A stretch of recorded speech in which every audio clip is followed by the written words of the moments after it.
Last year, while working on the Girl Scout Girltopia journey, my troop was asked to look for ways to make the world a better place for women and girls around the world.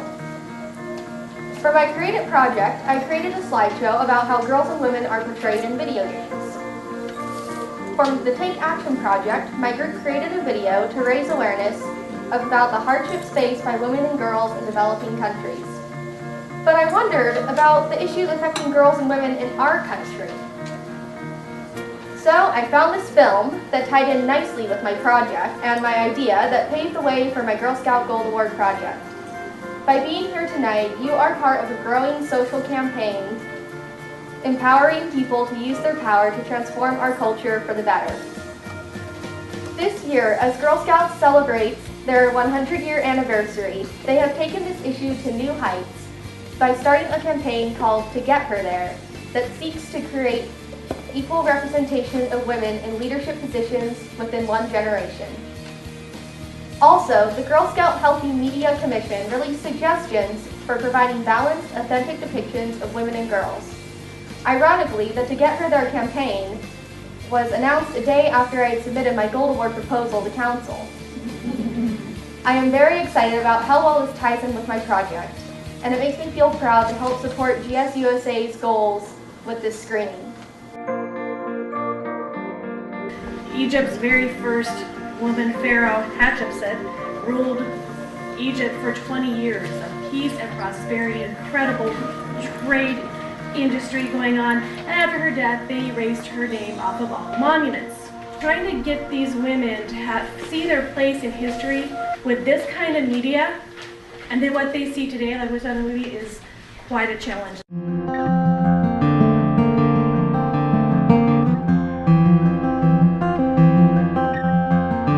When I watched it, I realized how much that I engage in media that portrays women in a negative view.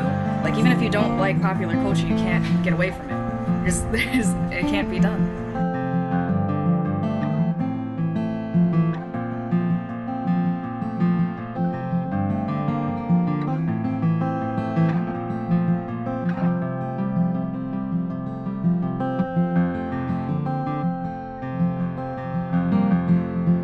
I think that one of the things that this can do, and you see this with the media, is it pits men against women. It pits women against women. I think that's something that we have to try to stop, everyone working together. Again, starting in school and moving from there.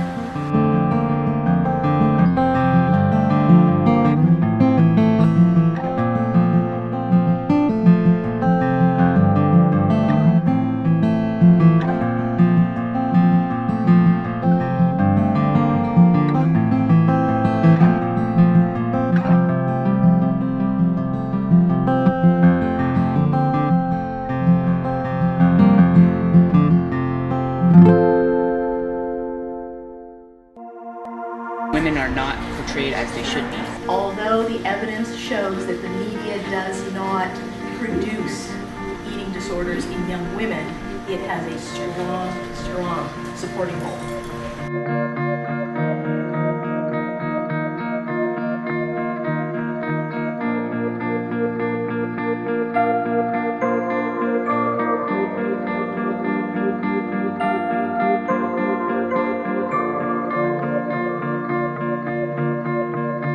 There was a time when women were first entering business that many of us thought we had to behave like little men.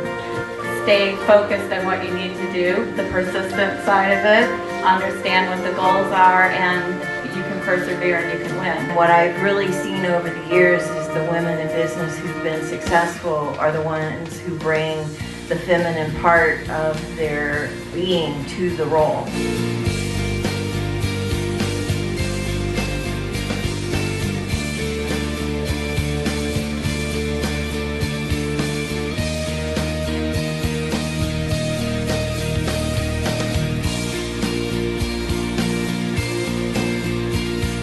It's worse for girls and women today than it was when I was a young woman in the early 70s. In my office, one of my goals every day working with the young people that I work with is to help them find what makes them uniquely them, to break out of the molds and find their own voice, and to discover that they are a work of art.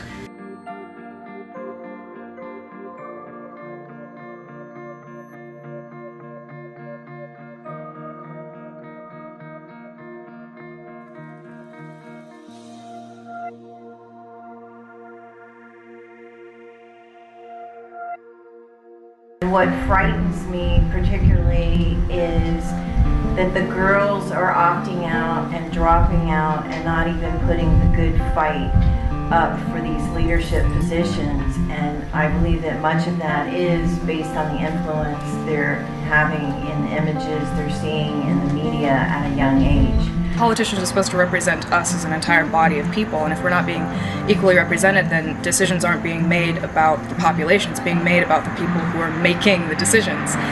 So the challenge is still there for women to achieve their dreams and reach the leadership positions, but it's frightening to me to think of how many girls aren't even trying because they're giving up early and don't have the self-confidence to move forward. People that are broadcasting the news, particularly on the cable television stations, are not real people, right? I mean, they don't represent, and news has become entertainment, and I think that's becoming harmful for our children. With reality TV, and we all know now these are people trained in reality TV, these are actors trying to garner roles.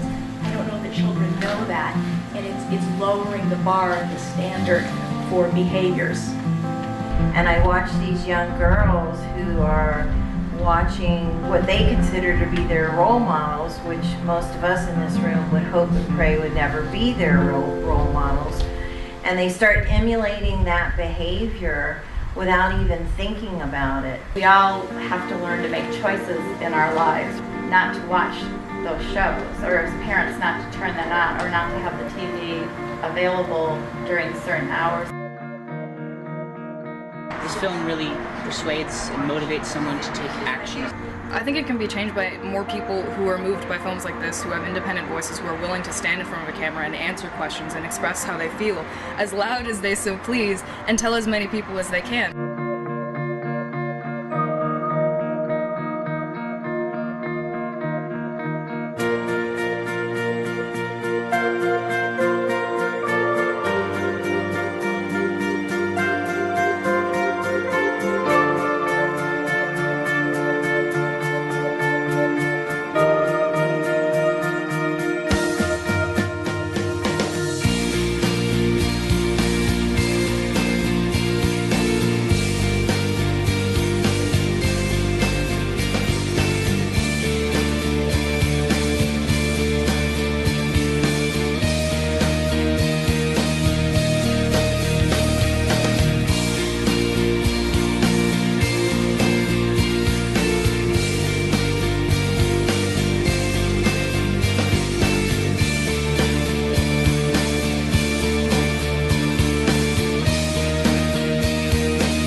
Choices for our family and for ourselves. There's a company out there that is unethical.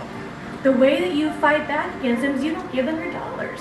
The only thing that talks to them is their bottom line, and we as the consumers have that power. If we actually put our money where our mouth was, I think we can make a change. Visit MissRepresentation.org for fun ways to challenge stereotypes. Stop supporting or organize a consumer boycott of magazines, movies, and TV shows that objectify and degrade women. Go see movies that are written and directed by women. Write to media and advertising executives to congratulate them for positive images of women and girls, or call them out on negative depictions. Challenge your friends if you hear them saying derogatory things about women and girls. Find healthy role models and be a mentor to others. Encourage women to become leaders and support them in the process. Participate in a female candidate's political campaign. Post a link to the MissRepresentation film trailer on your Facebook page. Text and tweet about the film. Make a short video to share your view on how women and girls should be represented in media and advertising. Post online and share with friends and family. Research and write an article for a magazine or blog. Start or contribute to a blog that addresses the issues in the film. Write your own story and create your own media about powerful women in non-traditional roles. Thank you for joining me on my journey to create a Girltopia, a better place for women and girls around the world. Everyone's voice is important, and if you don't share it, then it's not going to be heard.